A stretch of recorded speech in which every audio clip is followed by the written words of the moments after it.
Display glass മാത്രം പൊട്ടി വന്നിരിക്കുന്ന ഐഫോൺ 14 Pro Max ആണ്. ഇതിൻ്റെ ഗ്ലാസ് മാത്രമായിട്ട് മാറ്റിയിട്ട് ഇതേ ഡിസ്പ്ലേ തന്നെ രണ്ടാമത് റെഡിയാക്കാൻ പറ്റും.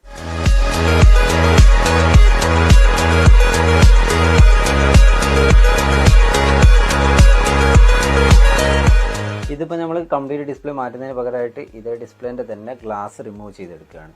അപ്പോൾ ഇതിൻ്റെ ഗ്ലാസ് മാത്രമായിട്ട് റിമൂവ് ചെയ്തിട്ട് നമ്മൾ എന്ത് ചെയ്യും, അതിന് പകരം മറ്റൊരു ഗ്ലാസ് ഫിക്സ് ചെയ്യും. ഇപ്പോൾ പൊട്ടിയ ഗ്ലാസ്സാണിത്.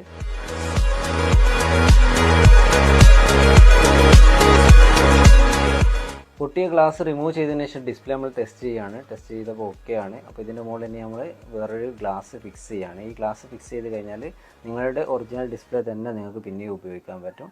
അപ്പോൾ ഇതേപോലെ എന്ത് അഡ്വാൻസ് ലെവൽ വർക്ക് ഉണ്ടെങ്കിലും നമ്മളെ കോൺടാക്ട് ചെയ്താൽ മതി. മിലാജ് മുമ്പിൽ പറത്തുപോയി.